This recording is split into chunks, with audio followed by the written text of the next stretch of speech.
Você já se perguntou por que alguns cristãos parecem caminhar firmes, intocáveis, mesmo em meio ao caos, enquanto outros vivem caindo, desanimando, sendo destruídos por dentro? A verdade, meu irmão, é que Satanás não toca em todo mundo. Ele não tem autoridade para invadir a vida de qualquer um. Há cristãos que o inferno respeita, que os demônios não conseguem tocar, porque foram selados por algo que o mundo espiritual reconhece. Mas há também aqueles que se dizem de Deus, mas vivem abrindo brechas, flertando com as trevas e se tornando alvos fáceis. Neste exato momento, sua alma está em risco. Ou você se torna inatingível no espírito, ou será mais um jogado nas mãos do inimigo. Que tipo de cristão você é? Essa mensagem vai revelar a verdade e pode ser a diferença entre a queda e a salvação. Primeiro tipo, o cristão que é possuído pela palavra de Deus e não apenas leitor da Bíblia. Há uma diferença profunda e eternamente significativa entre alguém que lê a Bíblia e alguém que é possuído por ela. O inferno conhece essa diferença. Demônios não temem Bíblias abertas sobre mesas empoeiradas. Eles não recuam diante de versículos decorados por conveniência, mas tremem quando encontram alguém cuja vida inteira foi moldada, lavada, alinhada e transformada pela palavra viva de Deus. Porque onde a palavra governa, a mentira não tem domínio. Onde a verdade habita, as trevas não permanecem. Onde a espada do Espírito, o inimigo não resiste. Jesus, o Filho de Deus, nos mostrou isso no momento mais intenso da tentação. Em Mateus 4, vemos Satanás tentando atacar o próprio Cristo no deserto, não com armas visíveis, mas com palavras, distorções, manipulações. E o que fez Jesus? Não argumentou, não filosofou. Ele declarou a palavra. Está escrito 3 vezes, claramente, com autoridade. E o resultado? O diabo fugiu, porque ele não suporta a verdade. Ele opera na confusão, ele semeia dúvida. Mas quando encontra um coração firmado na Escritura, ele bate em retirada. E aqui está a chave que poucos cristãos compreendem. A palavra de Deus não é um amuleto, é uma arma. É alimento, é escudo, é fogo, é vida. Há muitos que conhecem a letra, mas não conhecem o poder. Muitos sabem o texto, mas não vivem a essência. E é por isso que continuam sendo alvos fáceis. O diabo não teme crentes que carregam a Bíblia. Ele teme os que são carregados por ela. A diferença está em quem foi transformado por ela. Porque quando a palavra habita em alguém, ela altera o modo de pensar, falar, reagir, decidir, amar e enfrentar. Ser possuído pela palavra é muito mais do que ter uma rotina de leitura. É quando cada versículo lido se torna um tijolo em sua armadura espiritual. É quando os princípios de Deus passam a governar suas escolhas. É quando a obediência se torna prazer e o pecado, algo inconcebível. É quando a voz de Deus se torna mais alta do que qualquer tentação ou engano. É quando, diante da dor, você diz: está escrito, o Senhor é o meu pastor, e nada me faltará. Quando, diante da injustiça, você responde: está escrito, a vingança pertence ao Senhor. E quando o desespero bate, sua alma se levanta. Está escrito, ainda que eu ande pelo vale da sombra da morte, não temerei mal algum. Satanás não consegue permanecer onde há verdade estabelecida. Ele precisa de brechas, dúvidas, concessões. Ele se alimenta da ignorância e se aproveita da superficialidade. Por isso, o cristão que vive na palavra, que medita nela de dia e de noite, que a aplica em sua vida cotidiana, esse se torna inacessível. Não por misticismo, mas por estrutura espiritual real. É como uma muralha invisível, feita de promessas cumpridas, convicções inabaláveis e fé fundamentada. E o inferno reconhece isso. O salmista já dizia em Salmos 119:11, guardei a tua palavra no meu coração, para não pecar contra ti. Não basta guardar na mente, é no coração, é no íntimo, é no lugar das decisões, porque é no coração que o pecado começa, mas é ali também que ele pode ser derrotado. E palavra no coração é como fogo que consome as tentações antes que elas ganhem forma. É como espada que corta as mentiras antes que elas se instalem.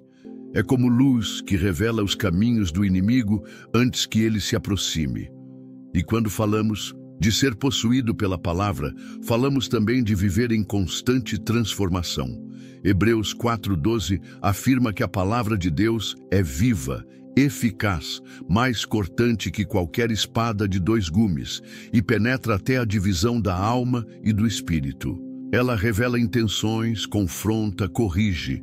Não é um livro comum, é um espelho eterno, um espelho que não apenas mostra quem somos, mas nos molda conforme Cristo. O crente que a recebe como verdade absoluta e a coloca em prática se torna um verdadeiro discípulo. Ele não segue seus sentimentos, ele segue o que está escrito. E isso, por si só, já é uma ofensa ao inferno. Porque o mundo espiritual se move por legalidade. Satanás busca acusações válidas, mas quando encontra um coração submisso à verdade, ele não tem argumentos. É por isso que Jesus disse: "Conhecereis a verdade e a verdade vos libertará." João 8:32. O cristão liberto pela verdade já não é escravo do medo, da culpa, da vergonha ou da carne. Ele é livre, ele é forte, ele é consciente e por isso intocável. Você quer saber por que tantos vivem tropeçando no mesmo erro, caindo nos mesmos pecados, sendo vencidos pelas mesmas armadilhas? Porque não estão cheios da palavra, estão cheios de vozes, opiniões, distrações, emoções, mas vazios da verdade. E onde não há verdade, a mentira se estabelece. Onde não há convicção, a tentação domina. Onde não há espada, o inimigo invade. Mas aquele que se alimenta da palavra todos os dias se torna sólido como rocha. E o vento pode soprar, a chuva pode cair, as águas podem bater, mas a casa não cai, porque está firmada sobre algo eterno. A palavra precisa voltar a ser prioridade. Ela não pode ser apenas parte do seu devocional. Ela precisa ser o seu chão, o seu teto, o seu norte. Ela deve guiar suas decisões, seus relacionamentos, seus negócios, seus pensamentos. Porque um crente sem palavra é como um soldado sem espada. É alvo fácil, é presa frágil. Mas um crente cheio da palavra é território perigoso para o diabo. Ele carrega fogo nos lábios, autoridade no espírito e firmeza na alma. E a pergunta que ecoa hoje é: o quanto da palavra habita em você? Não o quanto você lê, mas o quanto você vive. Porque o que te protege não é o que está sublinhado na sua Bíblia, é o que está gravado no seu caráter. Satanás não recua diante de palavras bonitas, mas ele treme diante de um coração que decidiu crer, obedecer e permanecer. É tempo de voltar à Escritura, não para conhecê-la intelectualmente, mas para ser transformado por ela. Porque quando a palavra passa a viver em nós, deixamos de ser apenas leitores e nos tornamos espelhos da glória de Deus. E então o inimigo reconhece: aqui eu não posso tocar.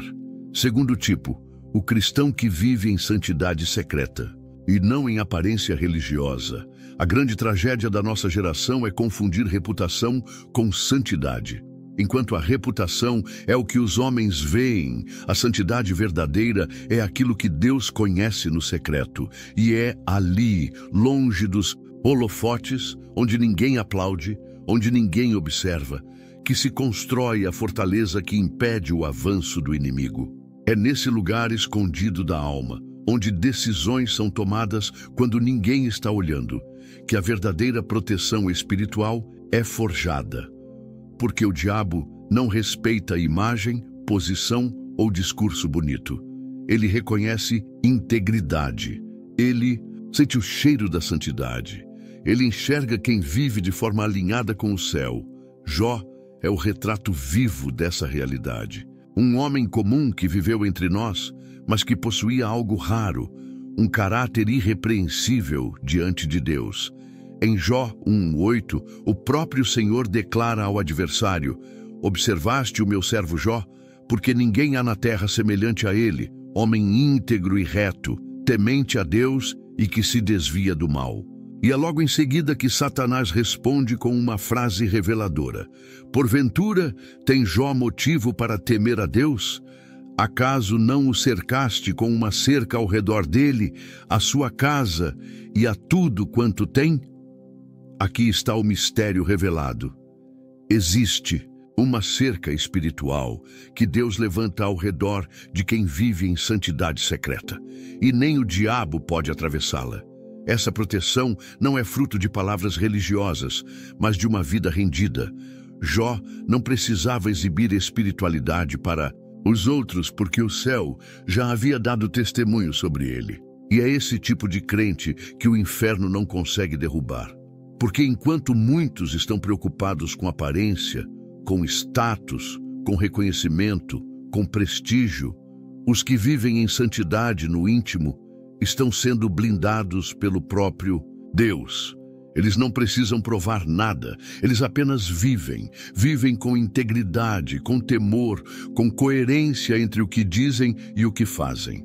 E aqui mora o grande perigo da religiosidade. Ela forma atores e não guerreiros.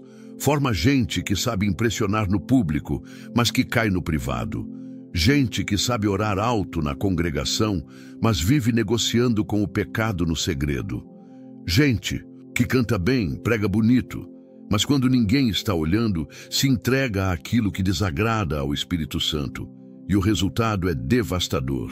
Não há muralha, não há cerca, não há autoridade, e o inimigo entra.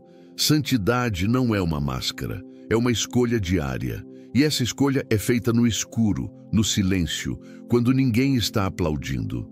É quando o celular está na mão e o Espírito Santo diz não. É quando o desejo de responder com raiva aparece, mas você escolhe o fruto do Espírito.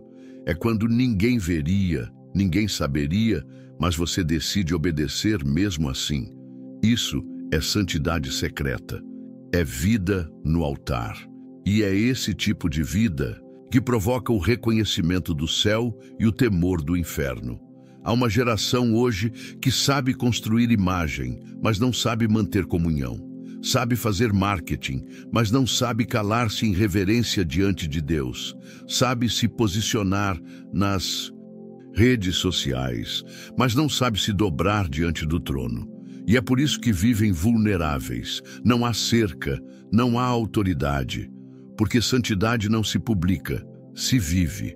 E se não houver verdade no secreto, o brilho no público não vale nada.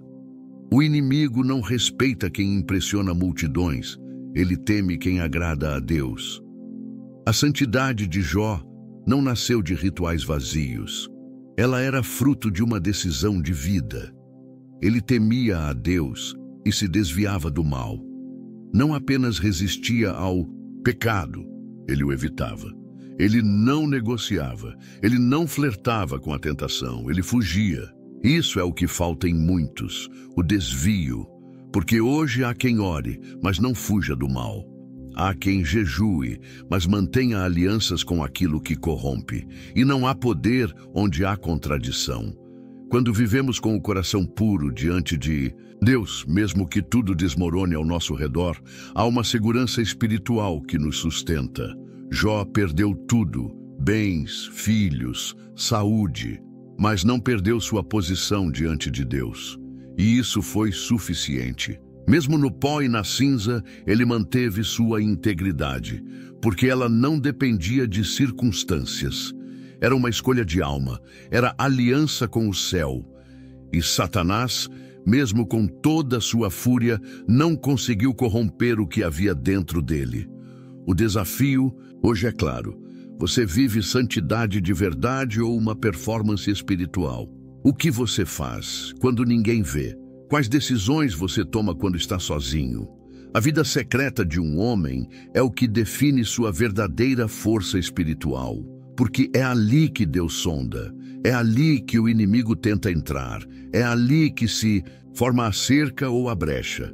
E se o que há em você no oculto for verdadeiramente consagrado, o céu te guardará. A santidade não é opcional, ela é um chamado. Hebreus 12:14 declara: segui a paz com todos e a santificação, sem a qual ninguém verá o Senhor. Isso não é uma sugestão, é um alerta. Quem não anda em santidade está espiritualmente cego, não vê a glória, não percebe os ataques, não discerne os perigos e por isso cai. Por isso vive de aparência, de instabilidade, de ciclos de queda. Mas aquele que decide viver separado para Deus, mesmo no meio da corrupção, encontra força para resistir. Não se trata de perfeição, trata-se de decisão. Deus não busca santos por mérito, Ele busca corações quebrantados, dispostos a serem transformados.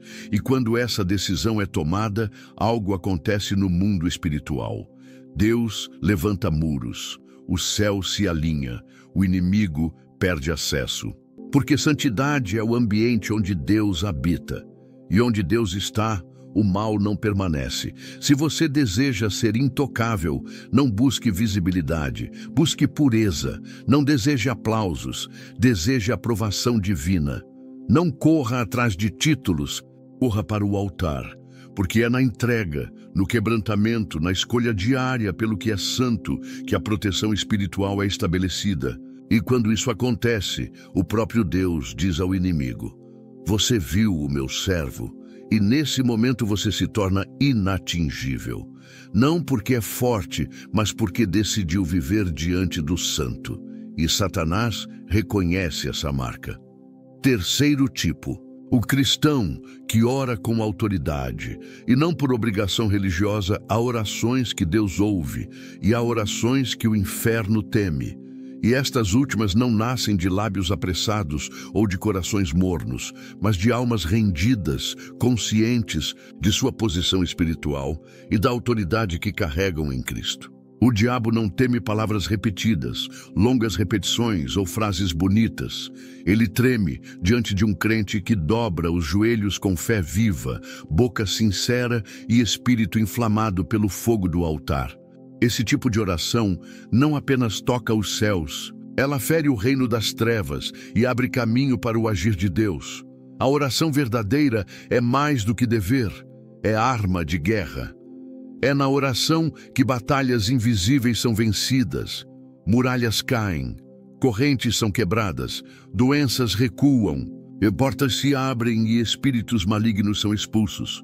Mas nem toda oração carrega essa força. Só tem autoridade espiritual quem ora com retidão, com alinhamento, com fé. Tiago 5,16 declara: a oração de um justo pode muito em seus efeitos.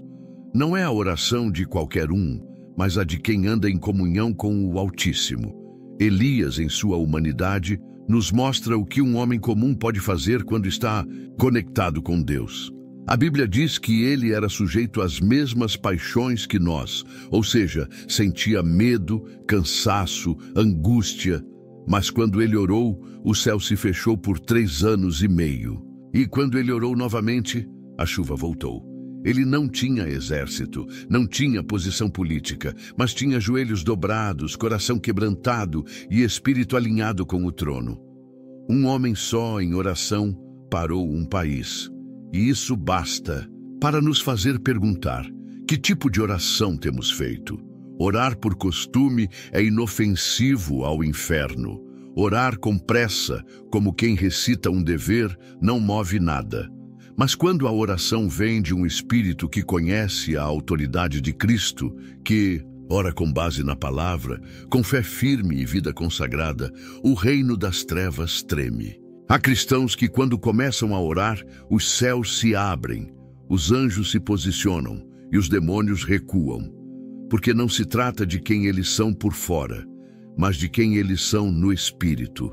E isso nos alerta para um erro sutil: o hábito religioso de orar sem espírito.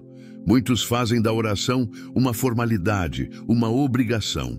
Oram porque têm que orar, mas não sabem por que oram. E mais grave, não creem no que estão dizendo. Palavras soltas, frases vazias, pedidos sem fé, tudo isso soa como um eco no deserto espiritual.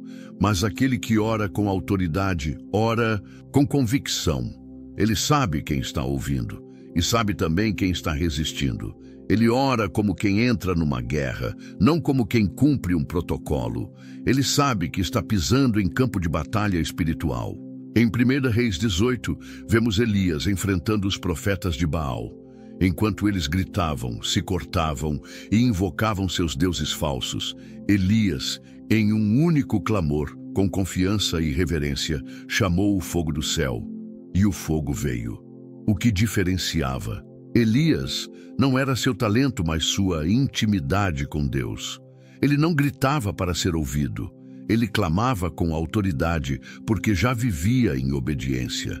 Isso nos ensina que a autoridade na oração não é uma fórmula, é um reflexo da vida com Deus. Muitos querem orar com poder, mas vivem em rebeldia, querem mover os céus, mas não obedecem à voz do Espírito. E a verdade é que o céu só responde ao coração quebrantado. A oração com autoridade nasce da renúncia, da santidade, do arrependimento constante. Não há autoridade verdadeira sem submissão, porque o diabo conhece as vozes que falam com base na carne e reconhece aquelas que falam como filhos legítimos do reino. E ele só obedece quando ouve quem está debaixo da autoridade de Cristo. Esse é o tipo de oração que ergue muralhas em volta da casa, que protege os filhos, que desfaz armadilhas, que bloqueia ataques. É como fogo no ambiente espiritual. E por isso, o cristão que ora com autoridade não é qualquer um. Ele é um terror para o inferno, onde ele pisa a mudança, onde ele clama a libertação, onde ele intercede, algo acontece, porque ele não depende da emoção. Ele ora com base na palavra, e a palavra é a espada que corta as trevas. A oração precisa voltar a ser prioridade, não como um peso, mas como uma arma, como fôlego, como sobrevivência. O crente que não ora é como um soldado que entra em guerra sem munição, vive caindo, vive confuso, vive fraco, porque não fala com o general. Mas aquele que faz da oração seu lugar secreto se torna inabalável. Ele não é dominado pelos ventos da dúvida. Ele não é abalado pelas ameaças do inimigo, porque ele já falou com Deus. E quando alguém fala com Deus, de verdade, ele volta diferente. O inimigo quer te distrair. Ele quer que você ore com pressa, que você troque oração por entretenimento, que você dependa da oração dos outros, mas não desenvolva sua própria vida de clamor.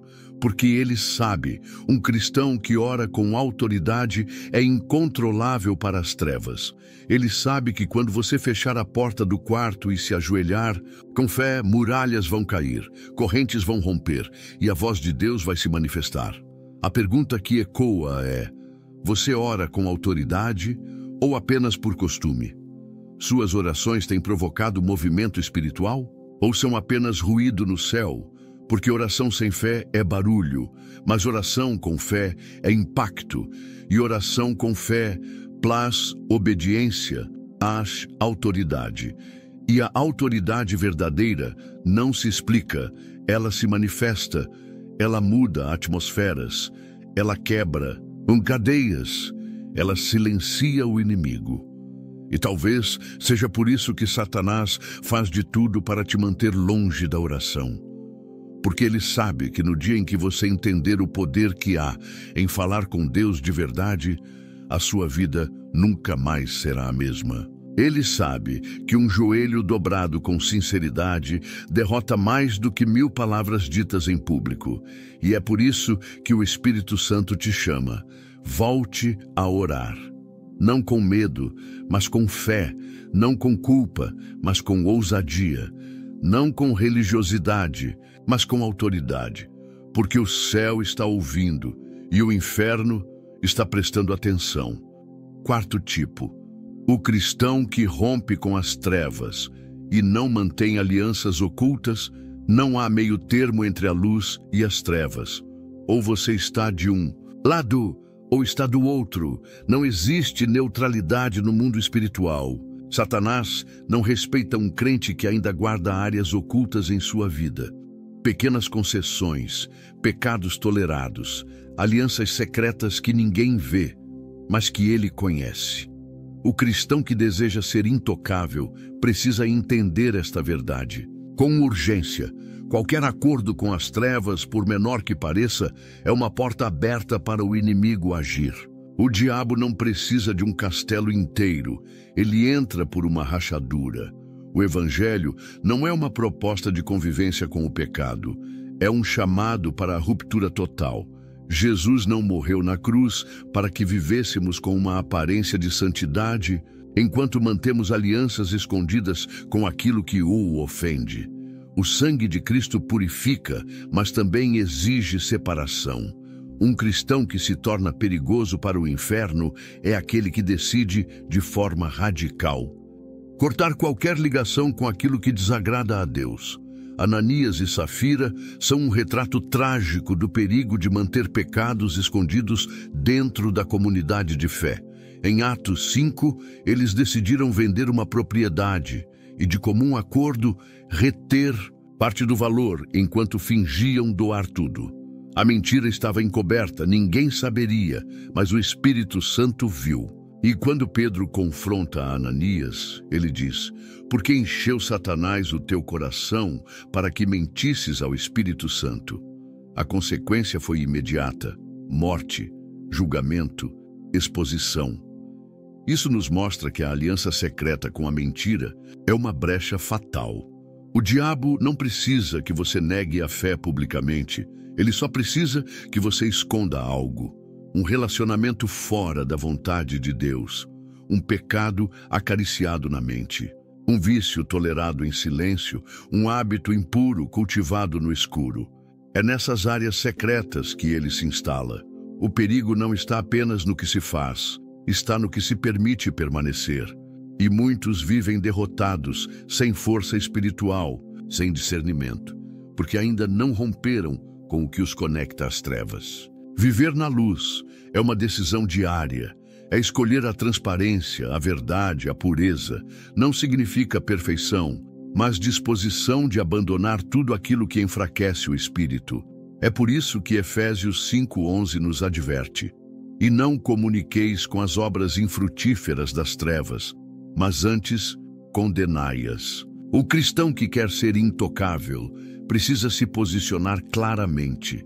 Não pode caminhar com um pé na luz e outro no mundo. Não pode dizer que ama a Deus, mas continuar alimentando hábitos que o entristecem.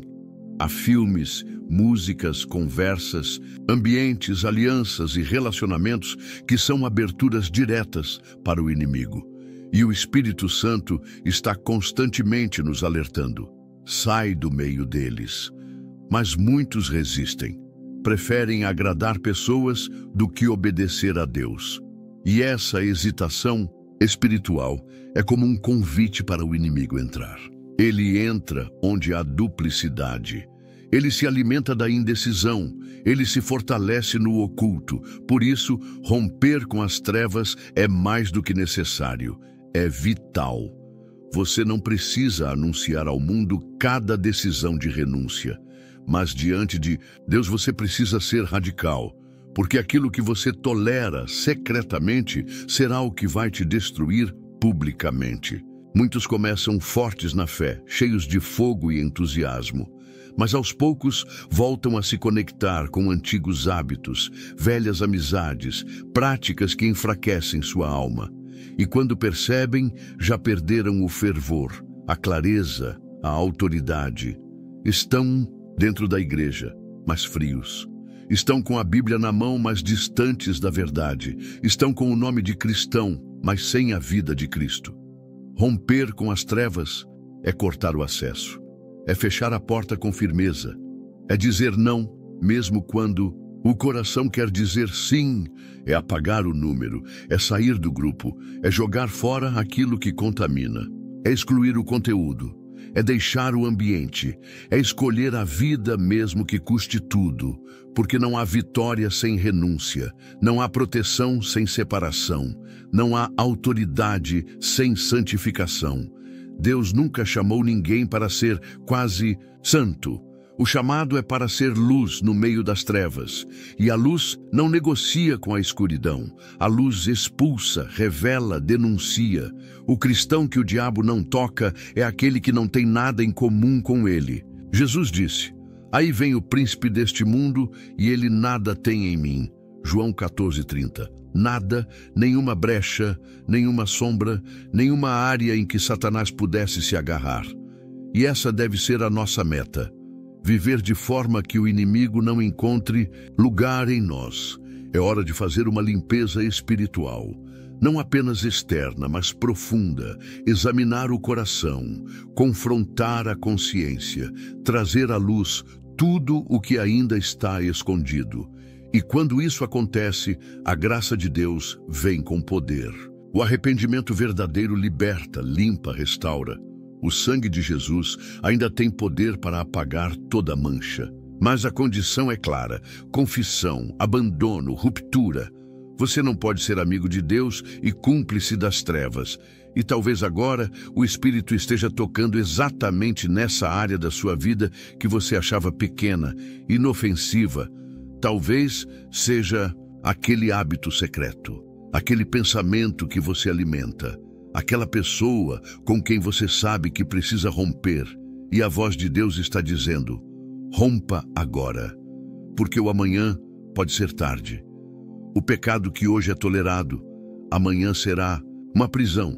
Mas se você decidir andar na luz, mesmo com lutas, mesmo com fraquezas, Deus te guardará. Não há meio caminho para quem quer ser intocável. Não há meio arrependimento, meio compromisso, meio renúncia. Ou você rompe com as trevas, ou será dominado por elas.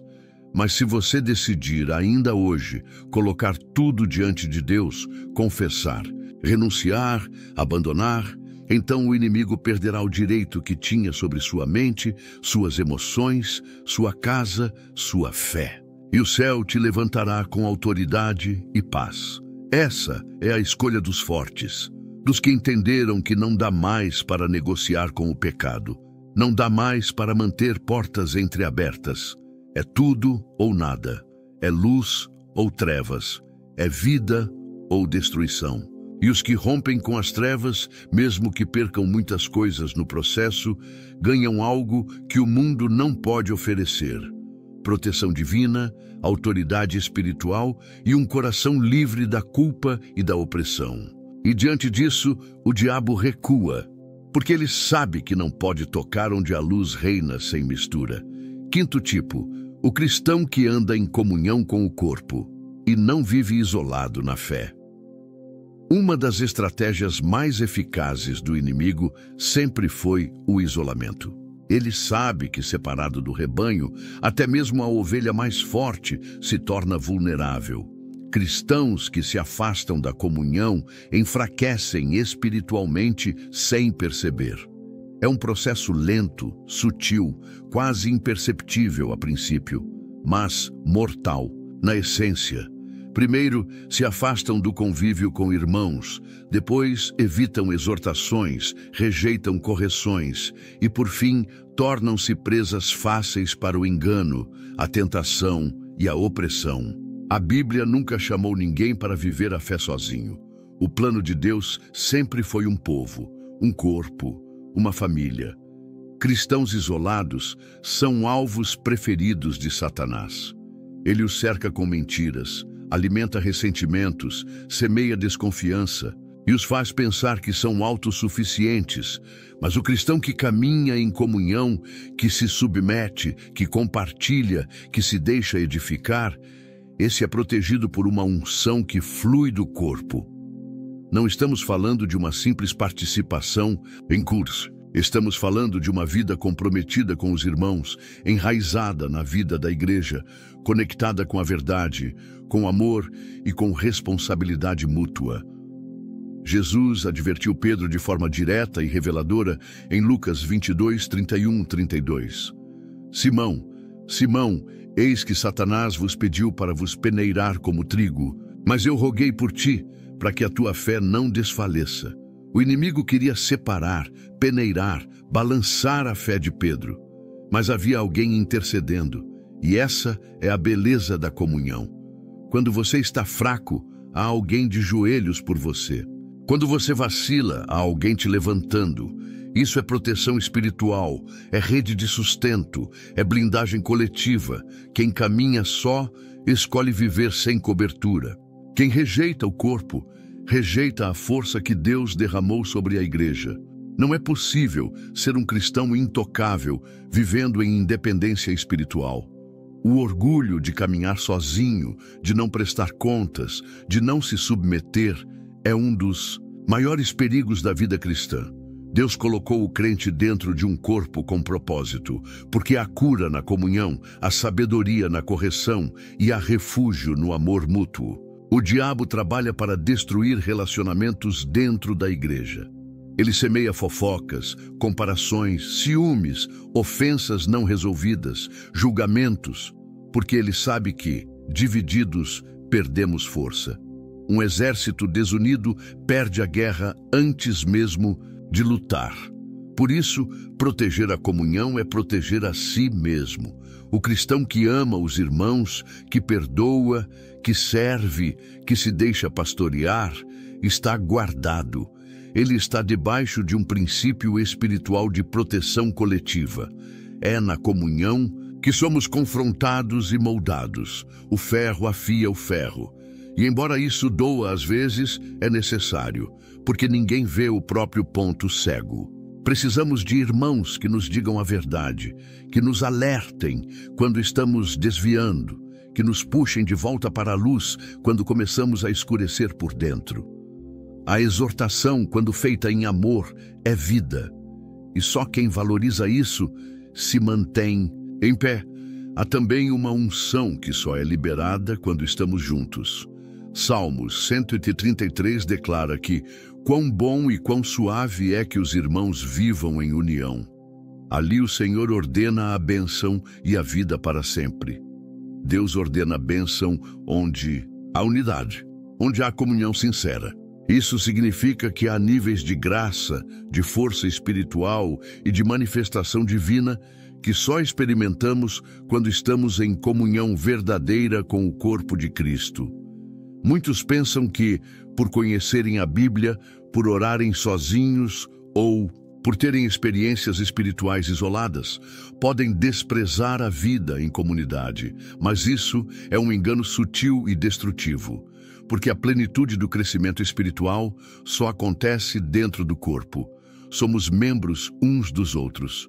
E o membro que se desliga do corpo apodrece, perde o fluxo de vida e, por mais que tente sobreviver, definhará. A proteção espiritual está em permanecer conectado, mesmo nas dificuldades.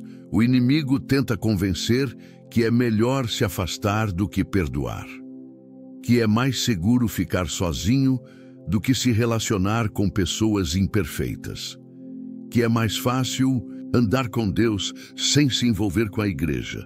Mas isso é uma armadilha. O plano de Deus é a igreja. E mesmo com todas as falhas humanas, é no meio do povo que Deus se manifesta, corrige, consola e fortalece. Não há lugar mais perigoso do que estar longe do rebanho. E não há lugar mais seguro do que caminhar junto, ainda que entre feridos e imperfeitos. O cristão que Satanás não toca é aquele que ama o corpo, que honra seus irmãos, que não alimenta divisão, que busca unidade, que serve com humildade, que se deixa ajudar.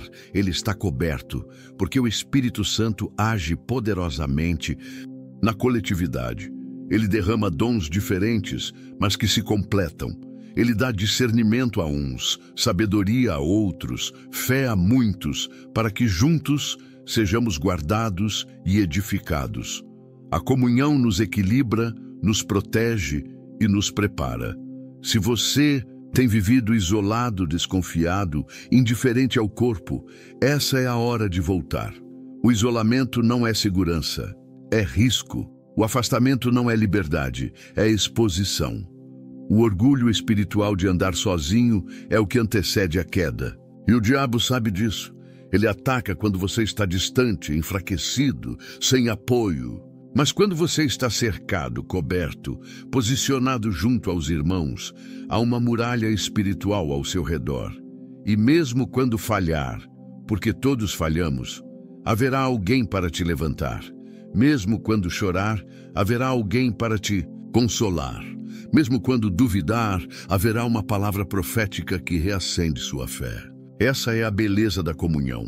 Ela nos cura, nos sustenta, nos mantém firmes até o fim. E o inimigo sabe que um corpo unido, saudável, cheio do Espírito e do amor fraterno é indestrutível.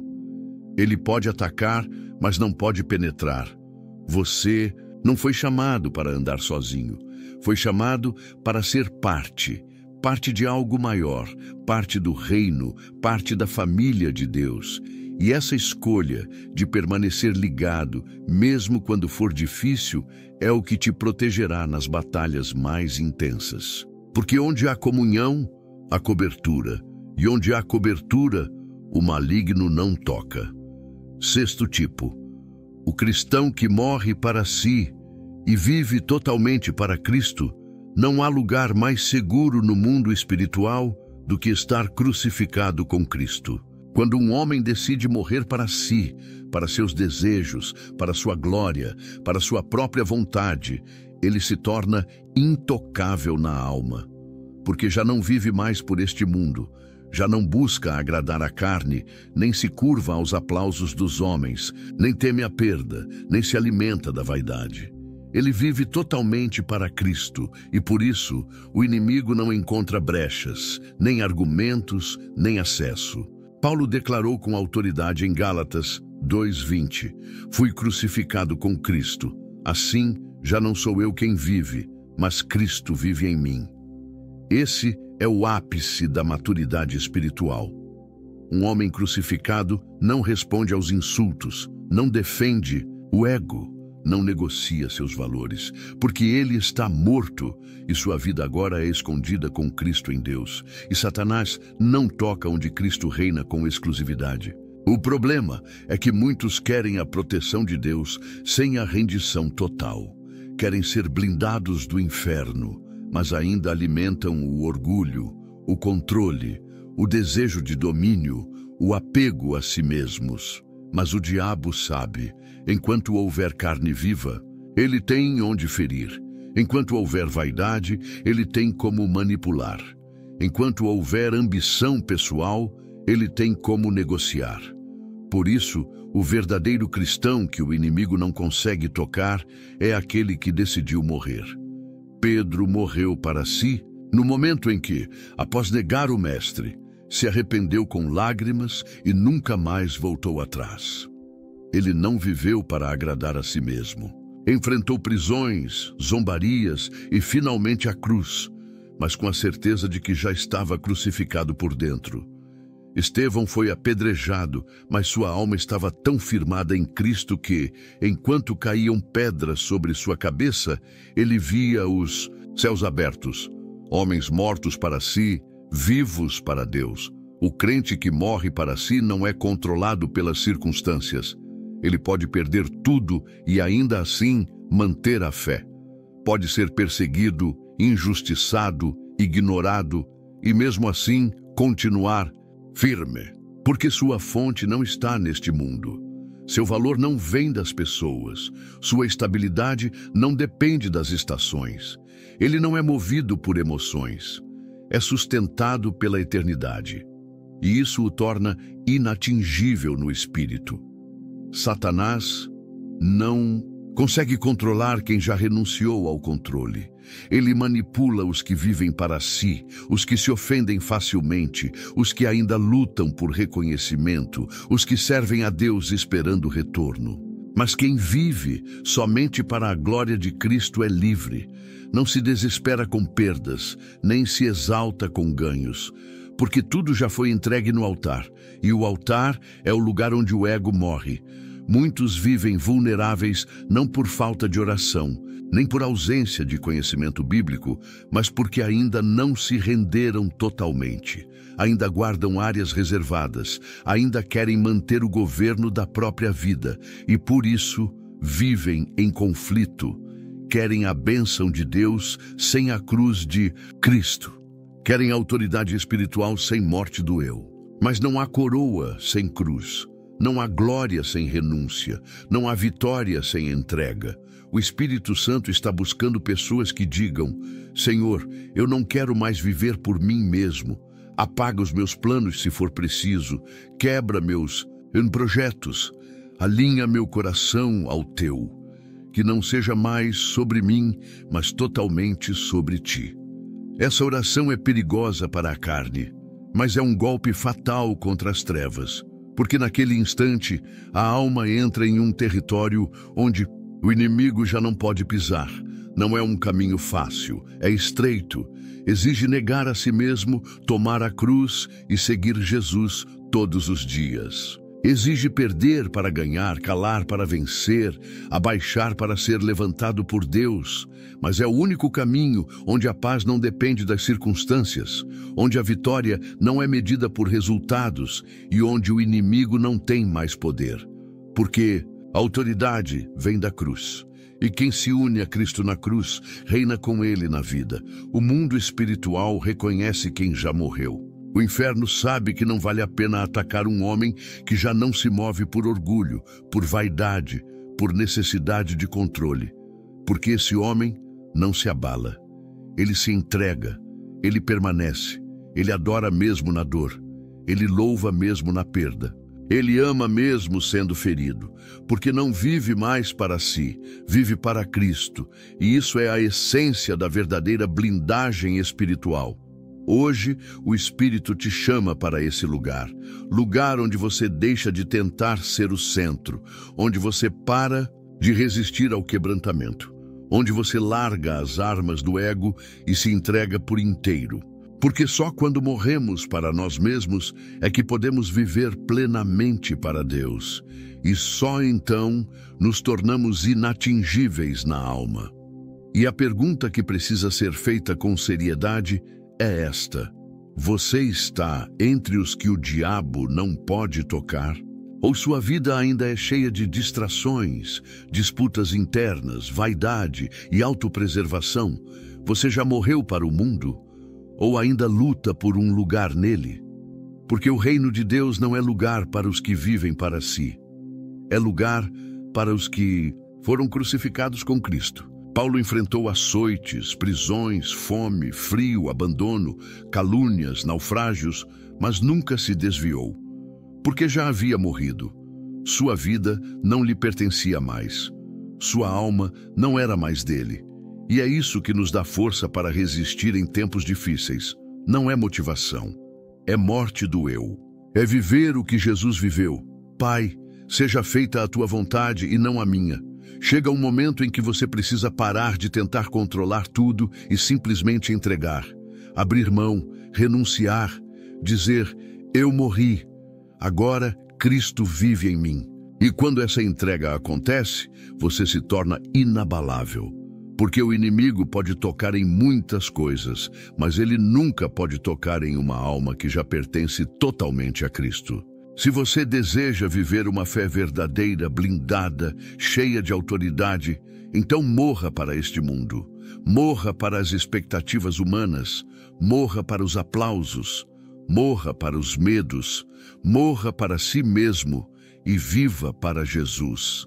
Não parcialmente, não em partes, mas por inteiro, porque essa é a única vida que vale a pena ser vivida, e é a única que o inferno não pode tocar. Chega um momento, meu irmão, em que a palavra não pode mais ser apenas ouvida, ela precisa ser vivida. Tudo o que o Espírito Santo nos revelou até aqui não foi apenas para informar, mas para transformar. Esta mensagem não foi construída para entreter corações religiosos, mas para acordar guerreiros espirituais que estavam adormecidos. O inimigo tem tocado em muitos porque há cristãos distraídos demais, vazios demais, superficiais demais. Mas o tempo da superficialidade acabou. O tempo da neutralidade chegou ao fim. Ou você se posiciona como alguém que o inferno não pode tocar, ou será mais uma vítima nas mãos do adversário. Você foi chamado para ser luz, para ser sal, para ser soldado de um exército celestial que não se curva diante da pressão do mundo. O apóstolo Paulo nos ensinou que nenhum soldado em serviço se embaraça com os negócios desta vida, Joitim 2:4. Mas quantos hoje estão enredados com vaidades, com brigas inúteis, com ambições humanas, e enquanto lutam por coisas terrenas, perdem a armadura espiritual e se tornam alvos expostos diante das trevas. A verdade é dura, mas precisa. O diabo não respeita discurso, não se intimida com aparência de piedade. Ele respeita a vida crucificada, joelhos dobrados, alma rendida. Fomos alertados sobre o campo de batalha invisível. O mundo espiritual é mais real do que tudo o que podemos ver, tocar ou sentir. Nele se travam guerras todos os dias. E se você vive como quem não sabe disso, você já está perdendo. Mas Deus, em sua misericórdia, está te chamando agora.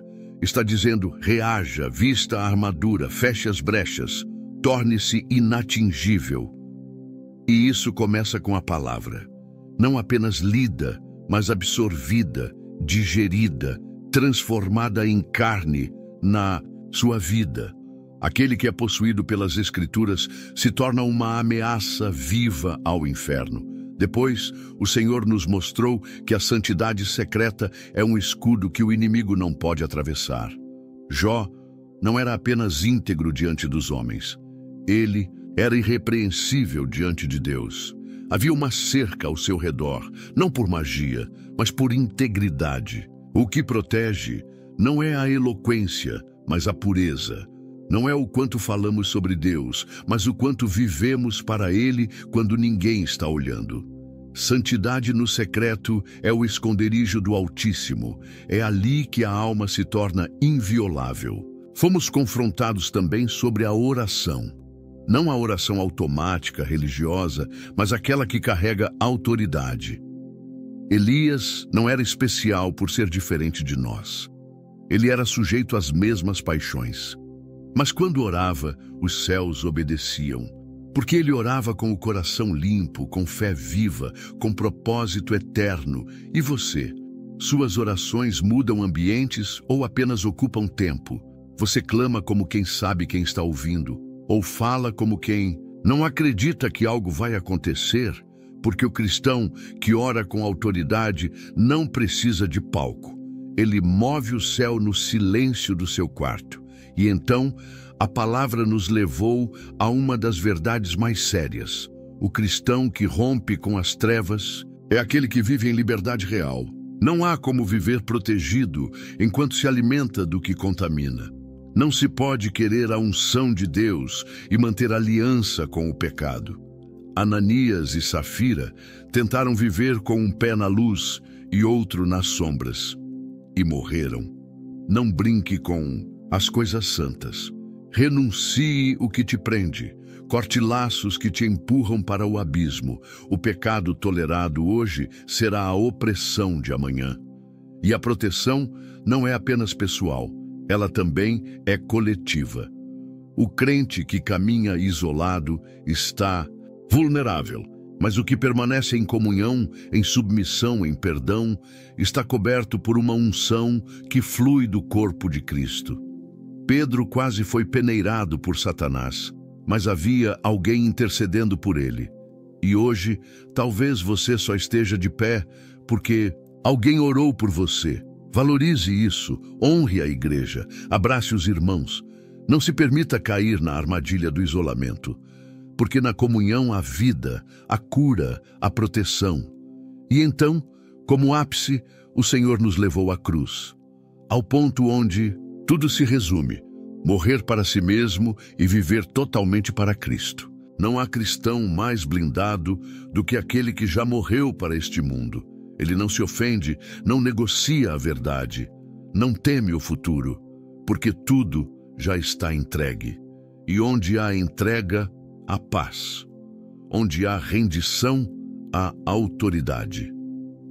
O inferno recua diante de um coração crucificado, porque ali não há mais ego, não há vaidade, não há orgulho, só Cristo. E agora, diante de tudo isso, você precisa escolher. Você seguirá como está, vulnerável, distraído, religioso, ou vai se levantar como alguém que o diabo não pode tocar? Essa mensagem não é para ser admirada, ela é para ser respondida. O céu está esperando sua decisão, e o inferno também. Talvez você precise correr para o altar agora, em espírito e em verdade, e dizer: Senhor, me liberta de mim mesmo, me esvazia, me crucifica contigo, me dá uma nova mente, me dá uma nova vida. Eu não quero mais ser um cristão comum. Eu quero ser um que vive tão alinhado contigo que o inferno me reconheça, mas não me toque. Porque no fim das contas, não é sobre ter uma fé bonita, é sobre ter uma fé real. Uma fé que o inimigo reconhece. Uma fé que resiste ao mal. Uma fé que não se vende. Uma fé que persevera até o fim. E esse tipo de fé está disponível agora. Não para os perfeitos, mas para os decididos, para os que cansaram de viver meio termo, para os que querem ser cheios, protegidos e usados por Deus, não amanhã, mas hoje. E sobre esses, a palavra diz: o maligno não lhes toca. João 5,18, que essa promessa seja sobre a sua vida, sua casa, sua mente, sua alma, em nome de Jesus. Amém.